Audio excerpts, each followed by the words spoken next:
po dito sa Hebrews chapter 9, verse 27, sabi po dito, and as it is appointed unto men once to die, but after this, the judgment. No? Yan. Ang sabi po ito, kahit po lahat, gagawin po rito, saan na yung mga appointed unto man was to die, but after this, the judgment. So, in recent of days and years, maging po ang Pilipinas has experienced ano mangyayari. Magkakaroon mga tinatawag mga earthquakes. Yan. Katulad po dito sa Davao. Diba? Yung lindol. Even the typhoon. Floods. Alam natin. Dito, kaya problema hanggang ngayon sa mga floods. Hanggang ngayon. Maging yung atong landslide, hindi lang po landslide, paging fires, and even the building collapses. Yung gagawin ng mga paging gumuho. Katulad po dito sa dito po sa Pampanga. Diba? Yan, nakita po natin. Marami pong mga namatay. And then, hanggang ngayon, meron pa rin. Hindi pa na nakikita. So, yung pong tinatawag na lives have been lost suddenly and unexpectedly. These events remind us of too many people try to avoid death certain. While calamities are tragic, they also serve as reminders that life fragile and that we must be prepared to meet Yahweh. Calamities remind us of the folly of life. Yung nanggagaling po sa Kanya, maging po dito sa Kanyang mga buhay. So, in James chapter 4, verse 14, James 4:14. Ang sabi po dito,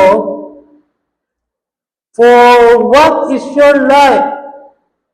It is even vapor that appear of a little time and then vanish away. Mangyayari. Diba? So, maging sa ginagawa po sa Kanya, yung life can change in a moment. So, like an earthquake strikes without warning. Di ba? Biglang nangyayari. At kahit kailan, hindi natin alam. Dito, nangyari po sa General Santos, sa Davao.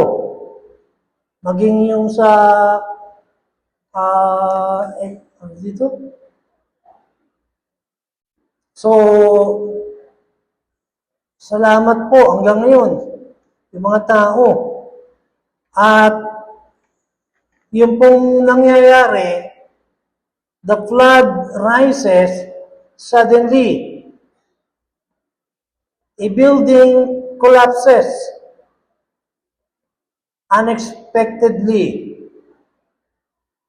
At I think even sa mga schools, di ba? Yung ibang mga lugar, even the SM, may nangyayari. at even the Jollibee. Diyan sa ginagawa. Di ba? So, the building collapses unexpectedly. At kahit saan mangyayari. At nakakalungkot. At kaya nga po, dito nga po, laging nire-ready ko lagi. Kaya nga po yung mga ginagawa natin, nakabukas lagi yung mga rehas para sigurado, diretso ka agad. Diba? Baka mamaya nakasarado eh. Kaya lahat ng mga floods, sabi ko nga kay Pipoy, Hoy, pagka yung earthquake, dapat naka-ready. Diba? Pagka nakalak, hindi pwede. Kasi pwede. Kahit pa paano, hindi natin mangyayari. So yung an earthquake strikes without warning. Mangyayari kahit kailan, anytime. A flood rises suddenly. Building collapses unexpectedly. Healthy person can be gone in an instant. Mangyayari talaga. So, yung human strength, even the human strength cannot guarantee safety. Even the technology help but cannot prevent every disaster. Wealth cannot stop death. Maging ang mangyayari, kahit ano, hindi natin alam, biglang nangyayari. Alam natin. Kaya po natin lagi, pag pupunta po yung kahit pwedeng bata o matanda, na natatandaan ko po tuloy, dati yung aking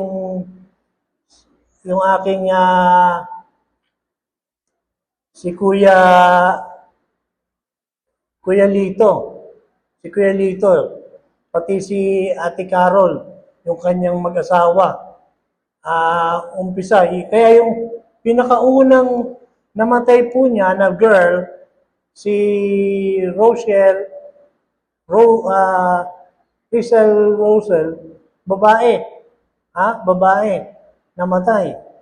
Yung anak ni Lito, si Carol and Kuya Lito, yung girl, namatay, yung bata. Kaya nga po, pwedeng namatay yung bata, gitna, o yung mga matatanda. Diba? Katulad po dito sa atin, may mga namatay na bigla, nangyayari. Natatandaan ko po tuloy, nung ating student dito before, si Vivian Angeles. Tandaan nyo? Vivian Angeles? Di ba? Batong pinapag-aral dyan sa Mountain View Bible Baptist Church, dyan sa Pampanga. Pero tingnan nyo, first, second, third floor. Third floor. Anong nangyari? Biglang namatay si Vivian. Diba? O let's say, si tatay ni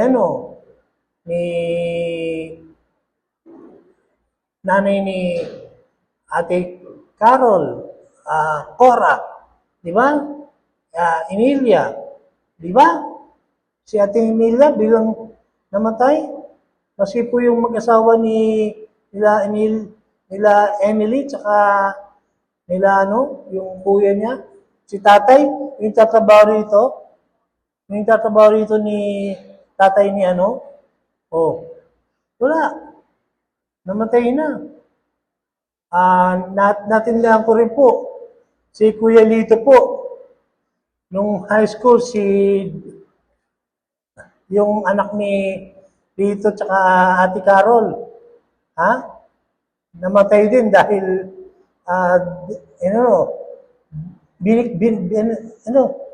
tawag doon, binikti, biglang binikti. Tingnan nyo, bigla, nangyari, nagbikti.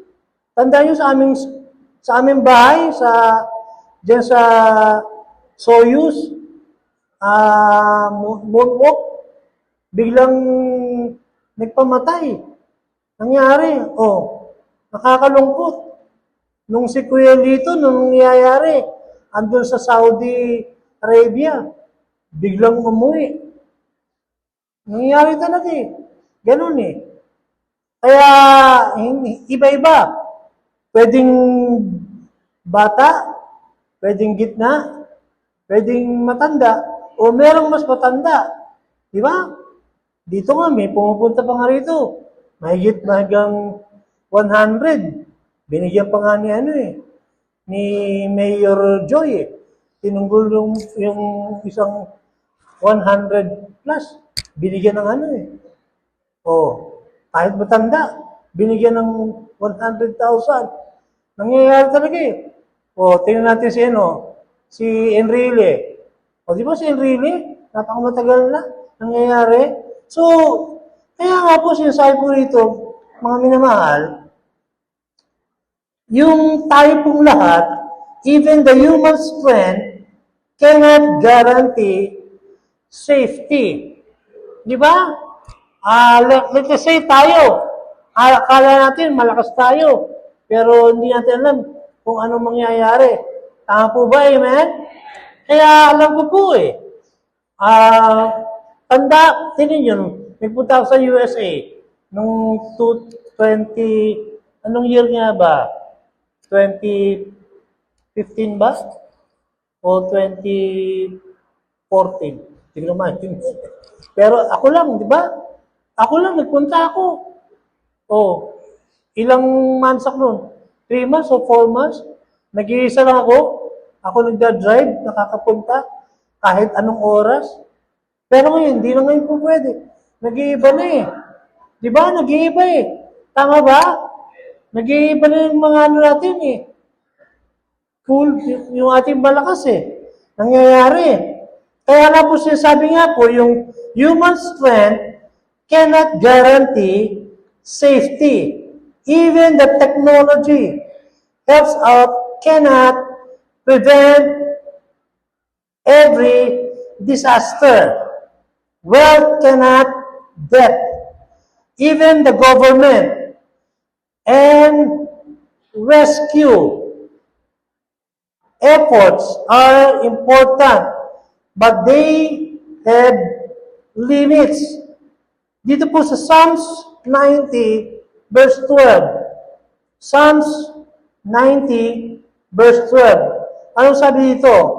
In Psalms 90, verse 12, so teach us to number our days. So teach us to number our days. We may apply hearty unto wisdom. Kaya lahat ng days natin iba-iba. Di ba? Tama ba, amen? Yung isang kaibigan ko, last itong December 2025. Ngayon, 2026 na eh. Pero tingnan nyo, nagpapunta ng Laguna, pinuntahan ko, kaibigan ko, sabi niya, pare, punta ka. Sabi niya, birthday, pinuntahan ko eh. Tapos, hindi nga ako makapunta eh, pupuntahan ko sana eh. Kaya lang, hindi nga ako makapag-drive eh. Diba? Pero hindi na po nakarating. Pero tingnan po niyo, sabi nga po ng aking kaibigan, sabi niya ni Saldi, Sabi niya, pare, pumunta ka kasi baka mag-stay. Sabi niya, mag-stay na ako. Sabi niya, hindi niya alam kung mangyayari pa o hindi na. Di ba? Kaya tingnan yun, nangyari nga. Di ba? O parang yung kaibigan din po natin si Joey Reyes. Di ba? O puntahan ko sana. Hindi pwede kasi ako nasa hospital ako eh. Hindi ako makapagpunta, pupuntahan ko sana eh. Di ba? Kahit pa paano. Pero nangyari din. Pupuntahan kami ng ng Baguio. Di ba? Sito, magkakasama tayo. Kada Sito. Di ba? Galing tayo ng diyan sa Baguio, di ba? Tanda, kasama pa si Joby Reyes. Di ba? Tingnan nyo? O kita nyo? Nangyayari? O, ito kaibigan natin, si June Pascual. Nangyari, ganun din eh. Di ba? Punta-punta pa kami ng Pangasinan, ng Bataan. O, kaming dalawa, ako lang nagdad, kaming dalawa. Ganun talaga eh. Nangyayari talaga eh.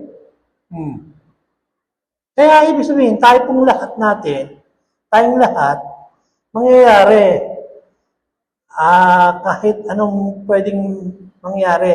Dahil nga po, sabi nga po, governments and rescue efforts are important, but they have limits.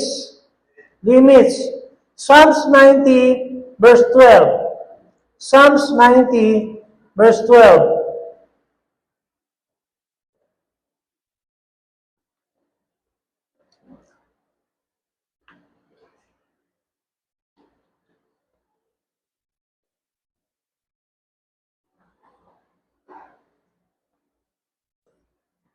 Psalms 90 verse 12, sabi po rito, so teach us to number our days, that we may apply our hearts unto wisdom. Calamities remind us that death certain. Calamities remind us that death is certain. Hindi po natin sila para matakot. Tama po ba? Amen? Amen ba? Hindi natin sinasabi para matakot. Pero talagang nangyayari po talaga. Kahit anytime, kaya nga po laging sinasabi po, death is certain. Mangyayari talaga kahit ano. Alam ko naman po natin, napakaraming nangyari sa COVID. Tama ba? Amen? Amen ba? Naintindihan maraming COVID? O ngayon, paano ngayon? Merong Ebola na naman, alam nyo? Sa Africa, meron pa rin Ebola. O. Tapos ngayon, hindi lang yun. Ano ba ngayon? Tapos yun, patingin yung gagawin naman yung Iran. Magkakaroon ng war na naman. Diba? Kahit pa paano, nangyayari. Kaya lahat ng mga ganyan nangyayari talaga. Kaya nga po, sabi nga po dito sa Ecclesiastes chapter 3, verse 2. Ecclesiastes chapter 3, verse 2. Ang sabi dito, a time to be born and a time to die. A time to be born and a time to die. Death comes to all people. Tayo pong lahat, mangyayari talaga. Kahit sino, hindi natin alam kung sinong malakas. Yung aking yung nanay tatay, tingnan nyo. Akala, lalo noon, si mami ko, laging may sakit yun. Pero tingnan nyo, sinong unang namatay? Si kuya, si daddy. Tingnan nyo, yung asawa niya, laging may sakit, pero mas buhay noon. Pero tingnan nyo, kahit after 4 years yata, namatay pa rin. Pero tingnan nyo, si mami, siya yung mas namamatay si tatay bago siya. Kaya hindi natin masasabi, hindi natin alam. Diba? Hindi natin matitiyak lahat. Tama po ba? Amen? Kahit sino po tayo, kaya dapat po tayo po lahat, magre-ready po talaga sa atin. Hindi natin alam. Kahit sabihin natin, salamat. Kaya di ba, salamat po nga natin. Kaya nga tayo nagbe-birthday. Di ba? Kaya nga nagpapa-birthday. Tama ba? Amen? Kaya nga nagpapa-birthday. Kaya iba nga nagpapansit eh. Di ba? Natatanda ko. Maski nga tuloy, yung mga yung bata nga kami lagi, puro pansit eh. Hindi pa uso nun yung spaghetti, puro pansit eh. Di ba? Nung mga bata kami, kasi yung aking, si daddy, hindi, pagka yung mga kapatid namin, magbe-birthday, siya magpapalagay ng pansit. Kasi hindi pa uso doon yung spaghetti. Di ba? Pero, kahit pa, di ba?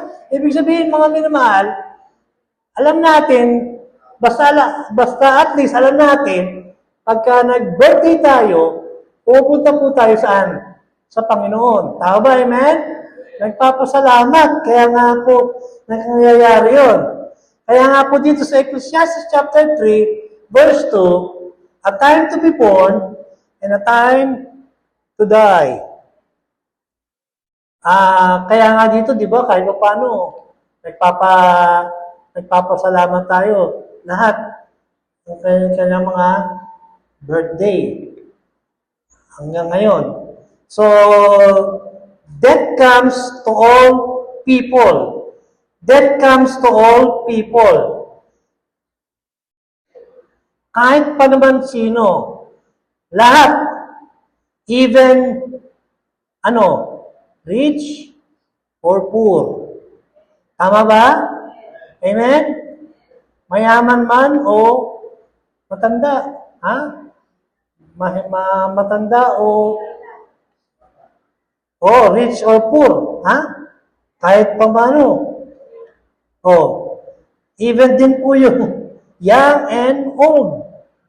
Ganun. Hindi talaga natin masabi. Tignan nyo yung dyan sa swimming. Yung dalawa, sa Ateneo.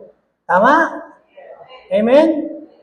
Yung dyan sa Ateneo, yung dalawa, nagpunta lang sa Sinong magtataka na pupunta ron, magsuswimming lang, tapos mangyayari, mamatay.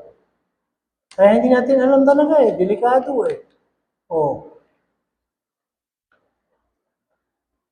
Kaya dito nga, naparaming mga I remember, natatanda ko nga si yung buong, was it buong family ng ng Alonso? Tama-tama ng tandaan. Diba? Yung family ng Alonso, diba? Namatay sa Tandaan nyo? Tandaan nyo, diba? Dalawang parents, saka mag-asawa. Mismong yun? New Year. New Year ba yun o Christmas? Nangyayari talaga eh. Ganun talaga nangyayari. So, lahat. Kaya mag-iingat. Kaya po tayo, dapat maging ready po natin at maging ready po tayo sa Panginoon. Kaya po, ang famous and even unknown. Ha? And then dito po, sabi rin po, death often comes unexpectedly. Many who died in disasters and not expect it to be there as they. No one knows when his appointment with death. No one knows when his appointment with death. Yun nga, hindi natin alam kung kailan mangyayari o gagawin.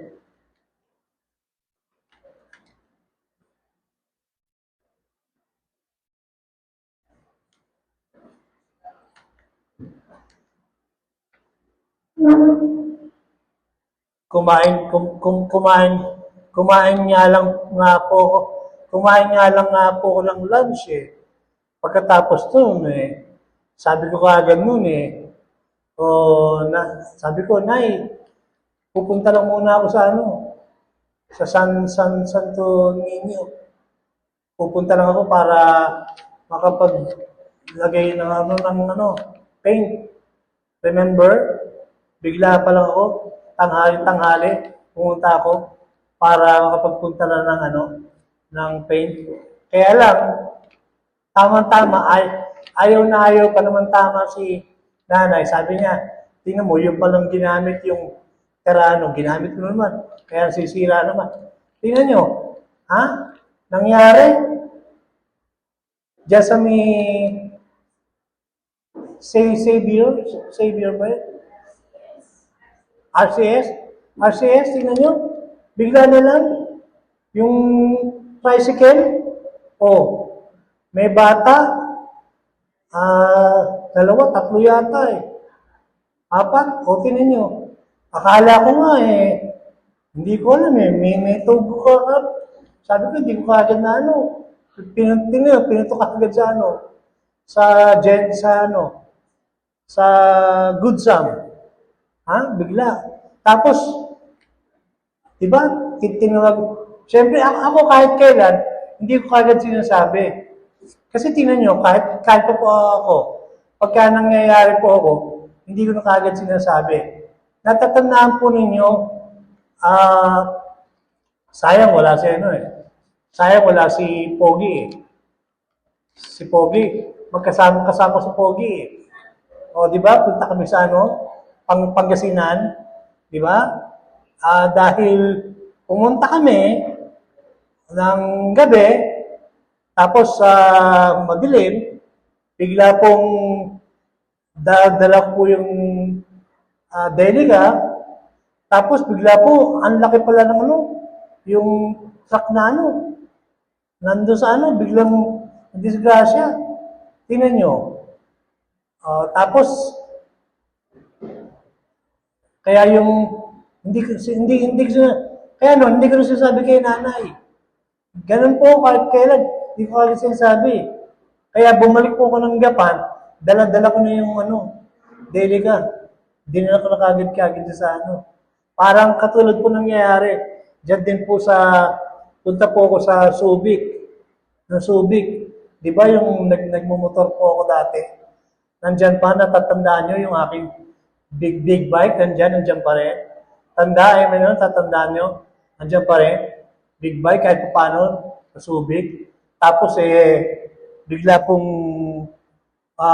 tumudo, buti lang, naka-helmet ako. Pero pagkatapos nun, uwi pa rin ako. Pagdating dito, nandito na ako. Tsaka ako nang sinabi sa kanya. Sabi sa kanya, Nay, sorry, anong nangyari talaga. Ganun talaga. Tapos na. Di ba? Ibig sabihin po natin, minamahal, lahat ng mangyayari natin, hindi po natin alam O, sayang, o, tingnan nyo, hindi natin alam. Tama-tama, sayang, wala si Rico eh. Di ba? Pero remember, tandaan nyo, si Brother Rico, kahit pa paano, dyan sa Bulacan, anong nangyari noon? New Year. New Year, di ba? Oh, magaling mag-ingat si ano, si Rico kahit pa paano, mag-drive. Pero tingnan nyo, kahit maingat, pero nangyayari. Pagdating sa Bulacan, san si, ano? O, di ba? Patay yung patay yung tatay, tsaka anak. O, kaya nangyayari, New Year, nung bagay pumuputok, di ba? O, siya, no? Dadala yung ano niya, disgrasya, tapos yung bagong car pa naman na kay Noel, nangyayari talaga, ganun talaga nangyayari. Bigla, tingin mo, namatay. Patay yung kanyang tatay tsaka yung anak. O, nangyayari. Pero tingin nyo, kahit pa paano, kahit pa nun, after nun, pinapadrive pa rin si Rico. Amen? Di ba? Hindi naman laging ganun eh. Nangyayari. Ganun talaga eh. Oh, maski nga si Paul eh, tingin si Paul, punta-punta ng Quezon City, naka-bike pa. Oh, ilang beses, 2 beses sa Quezon City, sa UP, dala pa yung big bike niya. Oh, tingnan nyo, ano nangyayari? Buhay pa si Kuya Perry. Tumawag na lang siya, wala namang mangyayari. Ganun eh. Oh.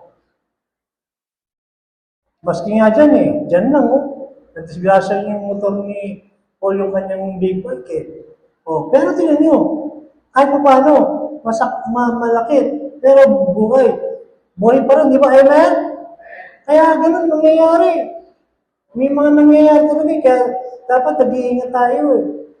Kaya lagi, tingnan nyo, kaya lagi ko sabi kay Tuti, Tuti, ingat ha. Ingat na. Ingat.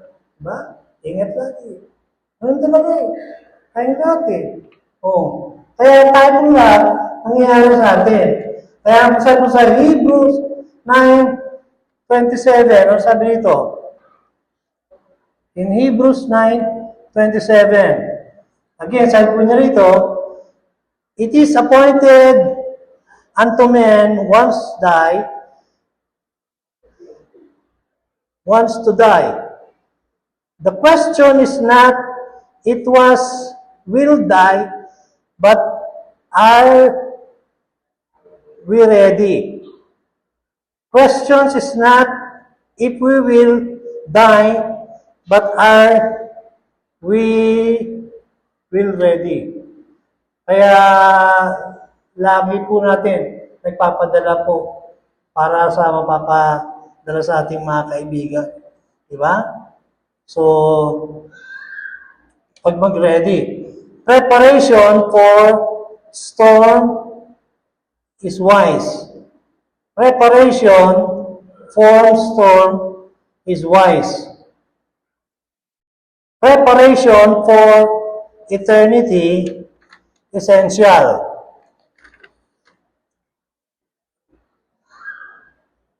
Calamities remind us that Yahweh is speaking for a sinful world. Luke 13:4-5. Luke 13:4-5. Ano sabi nito? Those 18 upon whom the tower in Siloam fell and slew them, except repent, ye shall all likewise perish. Disaster are not always direct punishment.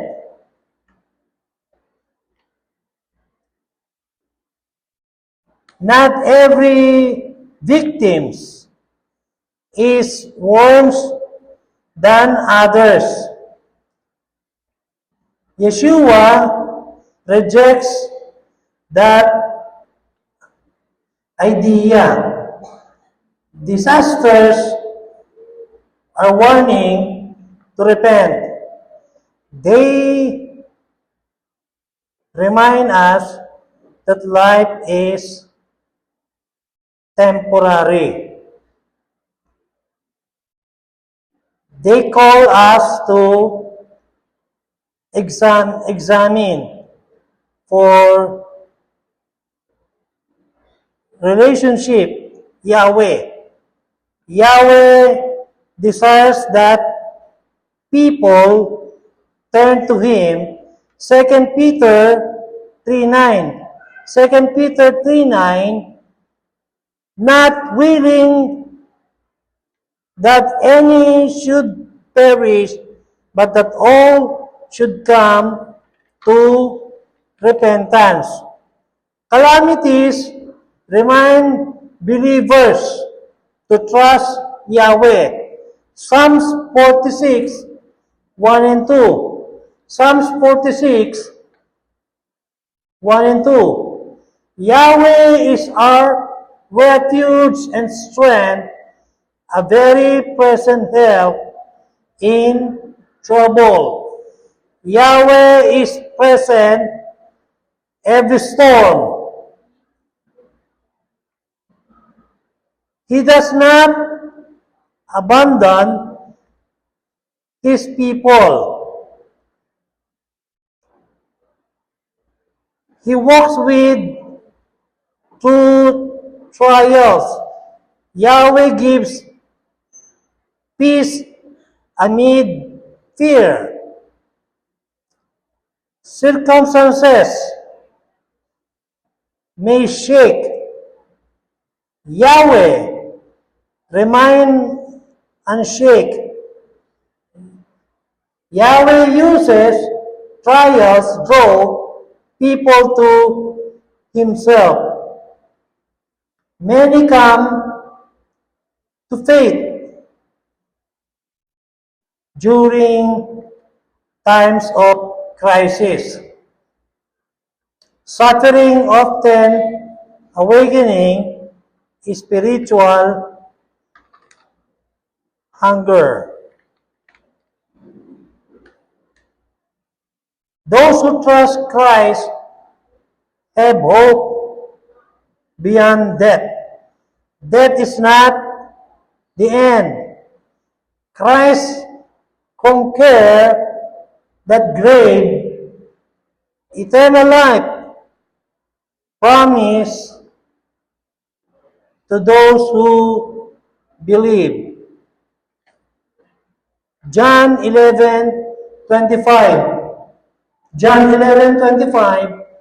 I am the resurrection and the life, and that believeth in me, those the were dead,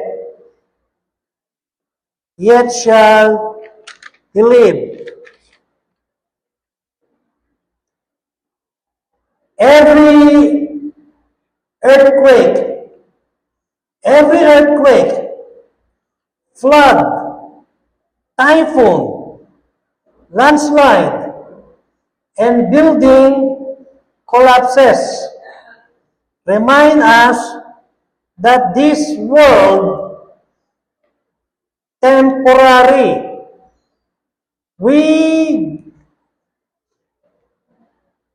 grieve for those who suffer, pray for those affected, and help those need. Yet this event also proclaim solemn the message. Life is fragile, death is certain, judgment is real. Christ, the only sure hope. We must be ready to meet Yahweh. Amos 4:12. Amos 4:12, prepare to meet Elohim. The greatest question is not, will another disaster come, but aim prepared to meet the Lord if my life ends today. Sorry po muli, again, sana po ninyo, naintindihan po ninyo, kasi nga po talaga yung aking pong ano talaga eh, hindi talaga nakikita masyado naintindihan, tignan niyo yung blurred, di ba? Pero kahit pa paano po, salamat. Pagka nagawa ko, pag nangyari, magagawa natin iba. Amen po ba? Amen? O sige po, salamat po.